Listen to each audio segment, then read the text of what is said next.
We've discussed it. We think it's best if you step back from the family for a while. Sarah needs space. So do we.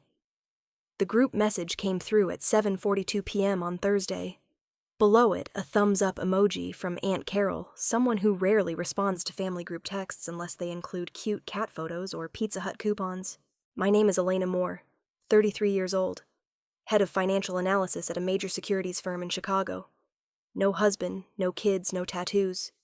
I love quiet drink tea instead of coffee, and once thought that if I was good enough, stable enough, and endured enough, my family would somehow love me in a way that didn't hurt. I'm the eldest daughter in a typical Irish-American family from Minnesota, where family values are plastered on the walls, with pre-made Walmart decals, and cracks in relationships are always patched over with homemade apple pie. I used to think I could fix my family, glue it back together, make up for the gaps, be the bridge, be the steady foundation everyone could lean on when the winds blew. And I did exactly that until that Thursday night. I remember it clearly because it was so ordinary. Minutes before that message, I was checking work emails and thinking about the Q4 budget due by Monday. Leftover curry from 2 nights ago spiced up with some chickpeas I'd boiled that morning. The air was turning cold, the wind whistling through the window cracks. A day with no hint of upheaval. And then, we think it's best if you step back from the family. I don't remember how I breathed in that moment. I just remember a sharp pang in my chest. But it wasn't like being stabbed. It was like someone had locked a door I hadn't realized I'd been standing outside of for a long time. Sarah, my younger sister, was probably the one who started it. I'm guessing. She always thought I was judgmental whenever I refused to pay for vague luxuries labeled as therapy. My parents usually just went along. They were afraid she'd relapse again. And Aunt Carol, she always thought I was too practical, emotionless, too much like my father when he was young, which was never a compliment in our family's context. But whoever it was, the way they did it through a group text, no phone call, no explanation spoke louder than any words. They never saw me as a daughter who deserved care, but as a utility, a wallet with a phone calling function. When I closed the family fund account, I didn't think much. I just did it. Like how I'd quietly set it up 5 years ago after Sarah was denied rehab admission for lack of insurance. I transferred money, set up payments, auto-paid bills, sent medicine for Mom, fixed the roof for Dad. No one asked me to do it, they just didn't refuse. I did it because I thought I should. I kept doing it because if I didn't, everything would collapse. I didn't say anything because they never asked. But when they told me to step back from the family, I realized I wasn't just being pushed out of the emotional circle. I was no longer obligated to be the pillar either. That night, for the first time in years, I slept without setting an alarm to check bank transactions in the middle of the night. Dad called 17 times. Mom's message came later. Why did you do this? You're making us panic. Sarah's crying. Everyone's a mess. Are you punishing us? I read it but didn't reply. Not out of anger. But because I didn't know where to start, or if they'd even listen if I spoke. I'd tried once before. After the Christmas incident 2 years ago when Sarah got mad because I refused to buy her new tires after already paying her rent that month. Dad texted me privately, "You should understand your sister. She's recovering." Mom called me distant. Sarah blocked me for 2 days. From then on, I learned to stay silent. And when I was silent, they assumed I agreed. They were wrong. My apartment is quiet now. The hum of cars outside the glow of the office building across the street, reflecting on my window. I sit curled up on the sofa, looking out at the dark, western sky, where I used to imagine Mom sleeping, and Dad snoring lightly in his armchair. I wonder if they're sleeping tonight. I silently think, have they ever known who I am, or just what I could provide? At 6:17 a.m., my phone pings with a bank notification Moore Family Fund account, frozen at the request of the owner. Some transactions rejected. Please confirm account status. I reply with one word, correct. Right after the phone rings again. I silence it, set it on the table and brew tea. As I sit back down holding the warm mug, I think about the one thing they'll never understand. I didn't do this to teach them a lesson. I didn't do it for revenge. I just did what they told me to step back. They just didn't anticipate the consequences. And they don't yet know this is only the beginning. I was working late at the office winter, the sky dark by 4:30 p.m., fluorescent lights reflecting off the glass desk making my eyes blur. When my phone rang, I glanced at the caller Dad. Dad doesn't call often. He sends short texts always on time, usually asking about the weather or reminding me to top up Mom's phone. I answered, not thinking much of it. The sound on the other end was like someone had the air sucked out of them. His voice trembled, choked. Sarah, she wasn't accepted into rehab. They said it needs cash or insurance. And I'm out, honey. I stood up from my chair legs, numb from sitting too long, but my heart went cold with a strange clarity. I asked for the rehab center's name, the cost, the doctor's contact. Dad cried. I'd never heard him cry like that, not like when Grandma died, or when he lost his first job at 50, but the cry of absolute helplessness. When I hung up, it was nearly 9 p.m. I didn't go home. I sat down, opened my laptop, logged into my savings account, and transferred all $41,200 to the rehab center's account. The next morning, I got an email confirming Sarah's admission. No one called to thank me. No one asked if I had enough money to live, but I thought, it's okay, as long as she's okay. I was the eldest daughter. I thought that was my job. Sarah recovered. For 3 months, she was sober positive, even sent photos of her planting vegetables in the therapy garden. The family called it a miracle. Mom said she's come back to life. Dad said the whole family owes Sarah a chance. But no one said, thank you, Elena. No one asked, do you have enough to cover your credit card this month? I started living differently. I canceled my evening yoga class. I moved to a smaller apartment ground floor near the train tracks. Every night the train's rumble cut through my sleep, but it saved $300 a month. I started calling my actions family stabilization. It sounded professional, like a project I could control. I created a spreadsheet, named it Moore Family Fund, confidential. Every month I updated it: Mom's medicine, Dad's secondary mortgage, Sarah's car insurance. At first it was small things. Once Mom forgot to pay her phone bill. Once Dad needed new tires. Once Sarah's paycheck was delayed because of therapy leave. I transferred the money without saying a word. But then, they got used to it, and I didn't know how to stop. In the second year, Sarah slipped again. Not because of a lack of medicine or support, but because she didn't believe in boundaries. She was living with a new boyfriend, Tyler, whom Mom called decent enough, and I called red flag. Sarah didn't listen. When she ran out of Tyler's apartment in the middle of the night, I was the one who sent Uber money, booked a hotel, and ordered fast food through an app. She never paid it back, never said thank you, just said, you always know what to do. That's when I started to understand in their eyes I wasn't a sister. I was a utility sister, someone with money who stayed calm and didn't complain. And the more I didn't speak up, the more they saw me as the one who didn't need care. When Mom was diagnosed with diabetes, I quietly found a doctor-ordered prescriptions and enrolled her in an insulin cost assistance program for the uninsured. I paid the bill. Dad's hours at the warehouse dwindled. Sarah got better, then relapsed. Every crisis landed on my shoulders. And the strange thing was, they never said it out loud. Not once. No one apologized. No one asked permission. They just asked, do you still have access to the utility account? Mom's medicine ran out. Can you order it? Sarah's a bit short on rent this month. Dad's favorite line, your sister's good at this. But they didn't understand being good doesn't mean not being tired. I remember one October night 2 years ago. I was eating dinner, a cold bowl of oatmeal, half a banana, and staring at Sarah's car insurance bill just deducted from my card. I sighed.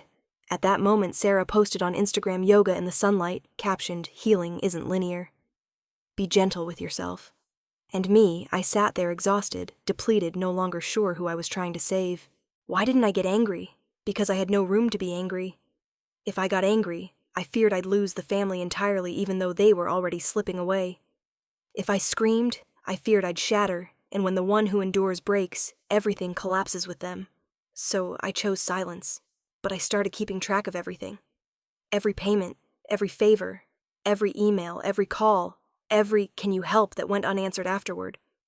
I didn't do it for revenge. I did it to confirm to myself that I wasn't imagining the depletion, that I had truly given, that if I ever stepped back, it wouldn't be because I was cold, but because I had no more space to give. Once Sarah jokingly asked, why don't you get married? Or does someone else need to pay for you too? I smiled, didn't answer. She didn't know I'd canceled a third date with a kind man, because that evening I had to call an emergency pharmacy for Mom. I chose family, time and again. But they didn't choose me, at least not for who I was. They chose me for my ability to endure. And one day when they said you should step back from the family, I simply accepted. No resistance, no blame. Just stepped back as they asked. I'm not sure they realized then I was the only thread holding the family's financial chain together. But I was sure of one thing I had tried. In silence, in love, in duty, in hope. And when I let go, I had no regrets. Because I didn't abandon them. I just stopped holding them up when they pushed me away. Now, looking back at the old spreadsheet columns grayed out because I stopped updating it, I still feel a vague regret. Not for the money, but for the fact that all my genuine help was taken for granted. Not everyone remembers the moment they let go. I do. It wasn't a loud fight or an earth-shattering collapse. It came like a soft plop, like water spilling over a glass silent, unnoticed. And I knew that was the moment I couldn't hold on anymore. I was in the office wrapping up a 2-hour Q1 budget meeting when my phone buzzed. A new message from the family group. I opened it out of habit and instantly held my breath. Sarah, I'm thinking of going to Arizona for a 10-day yoga retreat. It's intense spiritual therapy. I really need it. Probably around $3,200. Can the family fund cover it? I set the phone down slowly, took off my glasses, closed my eyes. Part of me wanted to believe it was a clumsy joke. Another part just felt a cold sting. Dad replied after 11 minutes. Sounds important. Let's look into it. Mom sent a purple heart emoji. I didn't respond. Not because I was calculating, but because I was observing. I wanted to see, after all these years, if anyone would say, what does Elena think? If anyone would remember that the fund was my money, my effort, my name, not some invisible communal vault. No one mentioned me. No one thought they needed my approval. As if the fund materialized out of thin air. I turned off my phone, opened the old spreadsheet. The last line I wrote yoga retreat request. No response. 2 days later was the monthly family Zoom call. Since Sarah's third rehab stint, they wanted to maintain positive connection. But the calls gradually turned into indirect therapy sessions for Sarah and me. I was just a silent name in the corner of the screen. I sat in my living room wearing a gray turtleneck hair neatly tied back. Soft lighting. Hot tea. I prepared to play my part as always. Sarah started with a rapid-fire monologue about feeling out of sync with her apartment's energy and how the Arizona retreat would help her rebalance her inner self. Mom nodded. Dad looked pensive. Aunt Carol chimed in. Maybe she needs a change of scenery. Then I broke the script. Is the retreat before you find a new job? I asked gently. Sarah squinted. Are you saying I don't deserve to rest? No, I'm just asking. I tried to keep my tone calm. Then I pivoted, trying to insert myself. By the way, you don't know, but I got promoted last week. I'm associate director now. A small pause. I waited for a congratulation. Or at least an, oh, really? Dad cut me off. Elena, can we focus on Sarah's issue first? Her apartment isn't safe anymore. That area's had a lot of break-ins. We should move her somewhere better. I stared at the screen. They didn't see my eyes, but I'm sure something shifted inside me. I took a deep breath and said, maybe it's time someone else stepped up. Dad looked up from his notes. Mom froze. Sarah blinked. Aunt Carol raised an eyebrow. What do you mean? Mom asked. I just think, after all these years, maybe someone else should take over the fund. Or at least share it. I tried to say it lightly without blame. The air grew thick, as if I'd violated something sacred. Sarah snapped, Are you blaming me because you chose to do everything when no one forced you? I didn't answer, because no words were soft enough not to be twisted, or hard enough not to be seen as cruel. Dad cleared his throat. Mom looked down. Only Aunt Carol in her flat newsreader voice said, Your sister's just tired. Anyone who does too much gets cranky. I muted my mic, not because I had nothing to say, but because I knew saying more was pointless. The meeting ended after 20 minutes shorter than usual. I washed dishes, wiped the table, then sat down. No lights, no music. Just quietly opened the spreadsheet, typed one more line, Zoom meeting. Interrupted when I mentioned promotion. Cold response. Sarah defensive. Aunt called me cranky. I closed the file. That night I didn't sleep. Not out of anger, but because it was time to decide. 2 days later, on a chilly Thursday evening, I got the group message. We've discussed it. We think it's best if you step back from the family for a while. Sarah needs space. So do we. Below it, Aunt Carol's like emoji. No one called me. No one checked in. No one said, "Can we talk?" Just a declaration. And a thumbs up. I stared at the text. I didn't cry. I wasn't shocked. Just an empty feeling like wind blowing through a cracked door, cold, sharp, unstoppable. I typed back, understood. I'll step back from the family fund. Then I went to my study, opened my laptop, logged into the bank, canceled all automatic payments, and officially closed the Moore family fund I'd set up 5 years ago. No fanfare. No cursing, no resentment. Just done. They didn't know I wasn't stepping back. I was just stopping a role they'd forgotten wasn't my duty. I'd saved Sarah from death. I'd kept Mom from losing her medicine. I'd helped Dad pay off his mortgage.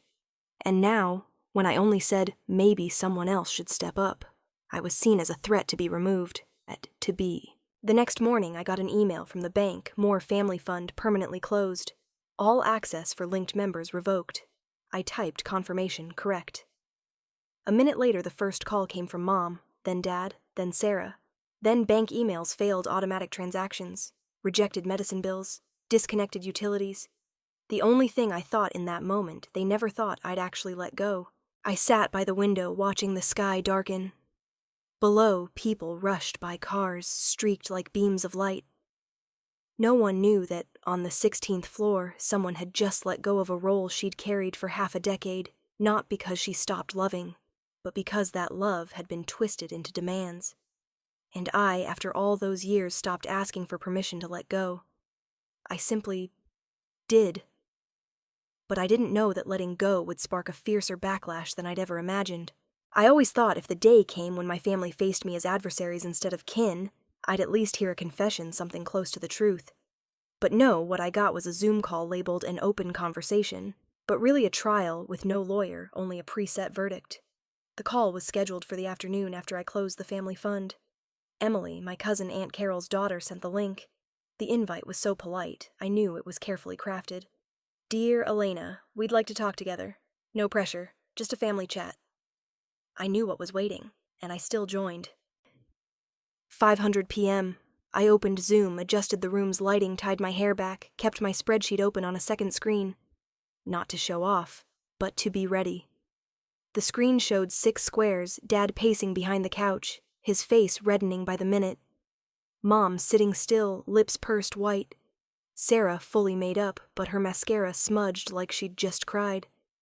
Aunt Carol in a fancy scarf sitting like a judge in an English family court. Emily smiling awkwardly, trying to keep things civil. Sarah started. "Why did you do this?" Her voice trembled slightly but clearly rehearsed. "You knew I needed that retreat.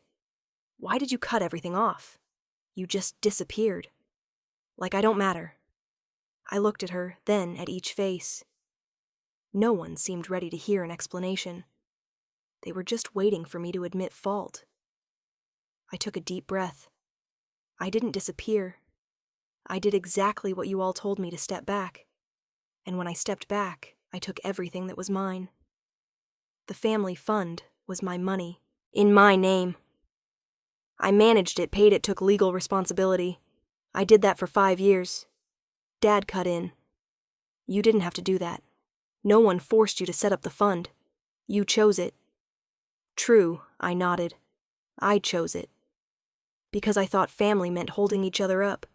But for 5 years, only one person held it up me. Mom closed her eyes briefly. Sarah sat up straighter, her voice louder. "And so, you think you get to humiliate me? Refusing to help with the retreat is hurting me. I've been trying so hard to heal." I looked at her. "Sarah, I didn't humiliate you. I just refused to pay another $3 or $200 for a luxury trip unrelated to medicine, doctors, or work. And the first time I said no, that's when you felt betrayed." She clenched her jaw, didn't answer. Aunt Carol cut in, voice cold. "Elena, you've always been the good, strong daughter, but keeping a ledger like an accountant. Do you think that's healthy?" I gave a small smile. "No, but it's how I survived. Because if I didn't keep track, I'd start thinking I was imagining it all." I started doubting myself. And to not go crazy, I had to know exactly what I'd spent every bill every time I helped. No one spoke. I gently clicked share screen. The screen switched to the Excel file, Moore Family Fund, full report.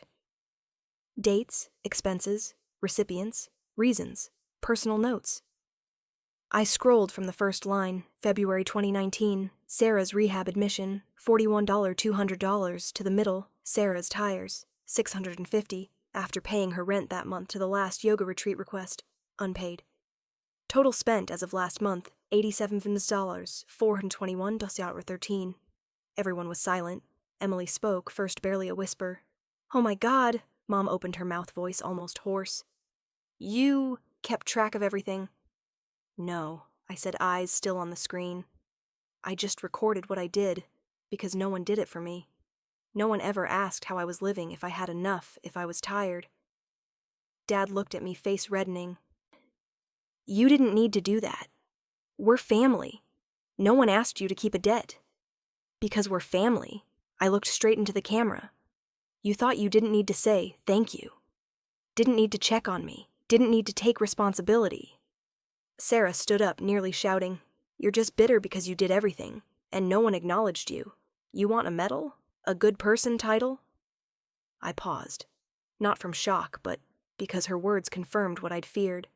They didn't see me as family. They saw me as a tool that needed to stay silent. I answered calmer than I expected. "No, I don't need a medal. I just need boundaries. And I've set them." I switched to the final tab of the spreadsheet. Section revoked access. I read each line, removed name from all shared utility accounts. Canceled insurance linked to Elena Moore. Closed all secondary credit cards. Revoked bank access. No longer guaranteeing any loans. Dad gasped, "You did all that?" I nodded. "It's done, Dad. And it happened because I finally believed I don't have to hold everything together anymore." No one spoke. I stopped sharing the screen, looked at each frozen face, half angry, half stunned. I'm not the bad guy. I just refuse to keep being the one who takes it all. Mom cried. Sarah left the call, slamming her laptop shut. Dad sat still. Aunt Carol turned off her video. Only Emily, eyes teary, whispered, "I didn't know. I couldn't imagine." I gave a sad smile. "You didn't have to. You weren't the one playing reliable big sister." The call ended without goodbyes. I sat still in front of the dark screen, my heartbeat slowing, as if a weight had been lifted from my chest. I don't know what tomorrow will bring. I don't know what they'll do next. But I know one thing. Once a door is closed with the truth, what's on the other side isn't the same family anymore. I thought I was prepared for every reaction. Angry texts, accusations, prolonged silence as punishment, even carefully worded pleas. I thought I was ready. But I wasn't prepared for a thick, white envelope bank, sealed, delivered express to my Chicago office. My full name was on it correctly, Elena Margaret Moore. I opened it with slightly trembling hands.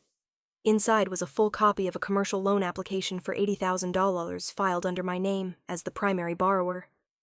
Co-signers Thomas Moore and Kathleen Moore, my parents. I thought I couldn't be surprised anymore. But when I saw the signature, a sloppy attempt to mimic mine, my heart felt yanked out of my chest. I sank into my chair, hands gripping my thighs. My head spun. Not because of the amount I'd paid more before, but because of the brutal truth. The moment I stepped back from my rescuer role, they found a way to pull me back, not with words, but with forgery. And they didn't even ask, didn't seek permission. The business listed in the application was Sarah Grace Recovery Services, LLC, a newly formed nonprofit, no tax ID, no licensing records, no office address. I remembered months ago Sarah casually asking, "Do you know what it takes to start a nonprofit? It'd be easier if your name was on it, right?" I thought she was just daydreaming as usual. I didn't think they'd actually do it, forge it, sign it, use my name, and even use my parents' names, the ones who once called me the most dependable kid in the house. I called the bank. The fraud prevention officer, Chelsea, had a calm, kind voice. When I read the details, she interrupted, "You're correct. The application was flagged because the linked account was closed prior. If you hadn't closed the fund, this loan might have been dispersed." I asked, "Can you send me the full file?" She said you're entitled to it, because you're the named party, or rather the victim. I thanked her. Hung up. My hands were still cold. That evening I sat in my small apartment, soft yellow light on. The loan documents were spread across the table, a half-finished glass of wine beside them. I stared at each page, each forged line, each manipulated detail, my heart sinking. There was no doubt they planned to cut me out of the management role, but keep me as a legal tool. They wanted money and thought they could use my name like an empty ATM. I didn't cry. I felt hollow, like someone had opened a drawer in my heart and let the wind blow through. The next morning I emailed the bank's legal department attaching my real signature proof of the closed account and my transaction tracker. I filed a complaint with the IRS Fraud Division. I called the police hotline for advice on identity theft. Everyone confirmed I was doing the right thing. I had the right. I was the victim. That should have felt relieving, but it didn't. I felt like I was passing judgment on my own parents. That night, I didn't sleep. Not because I feared they'd be arrested, but because I couldn't believe I was reporting the people who raised me to the police. 2 days later, I was in a meeting when my assistant walked in, looking uneasy. Elena, there's an older woman, says she's your mom. She's in the lobby, says she won't leave. I froze for a second. I stood, apologized to my colleagues, and hurried to the hallway. The elevator doors opened, and there was Mom standing in the lobby, hands trembling, clutching an envelope. She wore a thick beige coat, her face, exhausted eyes, red. I approached silent. She looked at me, stammering. Your dad, he had a stroke yesterday. He woke up this morning, and only called your name. Not Sarah. Not Carol. Just you.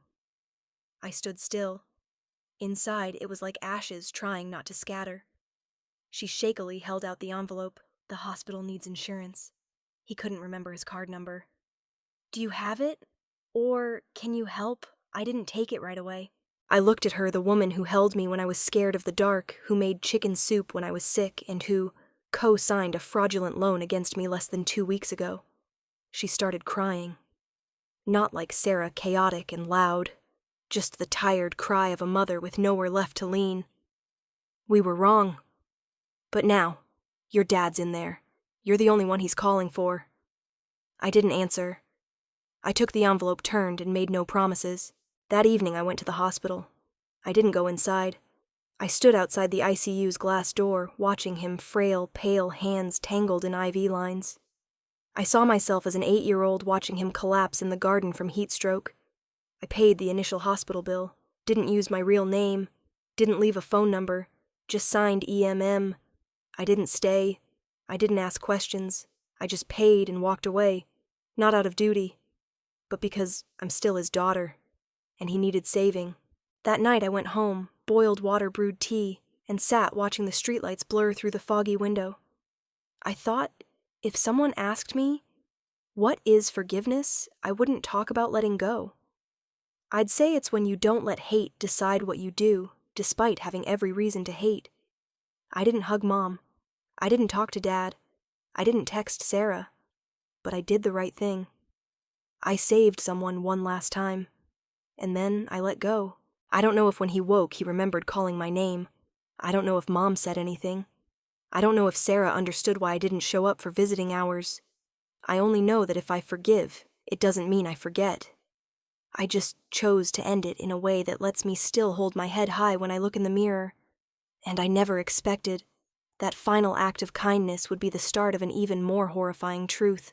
I realized I was truly alive again when I stopped flinching every time my phone rang. It was a quiet, ordinary Monday morning when my alarm went off, and I simply turned it off. No rush, no stress. No urgent emails from Mom, no transfer requests from Sarah, no 3 a.m. missed calls from Dad. Just me, a small apartment in Seattle sunlight, streaming through the east-facing window, and a teapot simmering quietly in the kitchen. Nearly a year since I last had financial ties to my family. Nearly a year since I walked out of that hospital leaving Dad's bill as a silent goodbye. Then came the move, the new job, the new phone number, even closing the old bank account, cutting every thread that tied me to the long role of the sister who carries it all. And no one came looking for me. No one really tried to talk to me like a person. They only shouted, cried, accused, until they realized I wasn't there to listen anymore. The silence lasted 3 months. I started learning to breathe deeply again, to walk alone without checking my phone, to eat dinner without guilt for spending money on myself. And then, like a wound finally scarred over, I began to feel something I didn't dare believe I could feel again: peace. One late autumn afternoon, I sat in a small bakery near a park in Capitol Hill. I chose a window table, ordered black tea and an almond waffle. The air was crisp golden leaves blanketing the sidewalk. I was reading when a familiar voice came from behind. "Elena," I turned. "Aunt Carol." Same perfectly styled hair, same expensive scarf, same look that could be concern or control. I smiled, lightly polite. "You look really healthy," she said, eyes scanning me head to toe, like checking the results of an experiment. "I'm good," I replied simply. After some bland small talk about the weather work and things back home, she tilted her head as if casually I was just wondering, "Have you ever thought about setting up a small family fund again? Not like before, just for emergencies." I smiled. Not loud, not sarcastic. Just a calm, deep, final smile. "I have, Aunt Carol." "Really?" "Yeah." I looked her in the eye. "It's called my future." She went quiet. 1 second. Then nodded, lips pursed. She said nothing more. When she stood to leave the bakery, I didn't look back. I'd gotten used to not looking back. A week later, I got a Facebook message from a name I didn't expect Tyler W. Sarah's notorious ex-boyfriend. I didn't think I'd say this, but thank you. You helped Sarah even when she didn't deserve it. I wasn't the only thing she needed saving from. I read it 3 times. Not because I needed his validation, but because it was the first time anyone acknowledged that I'd saved, not destroyed. It felt like someone turned on a light in a room I thought was locked. A few days later, I got a call from an unknown number. I was about to decline when the name on the screen stopped me. Uncle Ray. Uncle Ray Dad's younger brother, who'd been cut from the family circle for refusing to pay off his siblings' debts for being selfish, for lacking family spirit. I answered. "I found you through LinkedIn." His voice was hoarse but warm. I heard what happened, even the loan thing. I stayed silent, didn't know what to say. "You're not the first," he continued. "You're just the first who dared to turn off the tap." I swallowed hard. I tried once, but I gave up too soon. You did what a whole generation before you didn't dare." I closed my eyes, thanked him. Didn't say much, but I knew from then on I wasn't alone anymore. I started journaling again. Not to track expenses, not to record pain, but to remind myself I'm living truly living. Day 287, since I left the family group chat. Day 143, since the last urgent help text. Day 1, since I realized I fully belong to myself. I sat by the window writing the final lines in my gray cloth-bound notebook. They think I abandoned them. I just stopped carrying their weight. And finally, I'm living. Not living to serve. Not living to bear the load for others who won't learn to stand. But living truly as a person with a name, boundaries, and a future. I used to be a name that propped others up. Now that name is mine. And it is freedom. Maybe, after all, my story isn't just about money, but about boundaries. About how kindness misplaced becomes obligation. About family, if not built on respect and honesty, turns into a cage disguised as sacrifice. I stepped out of that cage, carrying no resentment, only one thing: the right to live as myself. If you've ever felt like the only one holding up the world, if you've been called selfish just for saying no, this story is for you too. Thank you for listening to the end of this journey. If this story touched something in you, please follow the channel to not miss more real, deep stories like this. And don't forget to leave a comment. I always read them, and sometimes your shared words are the next chapter of the story we're writing together.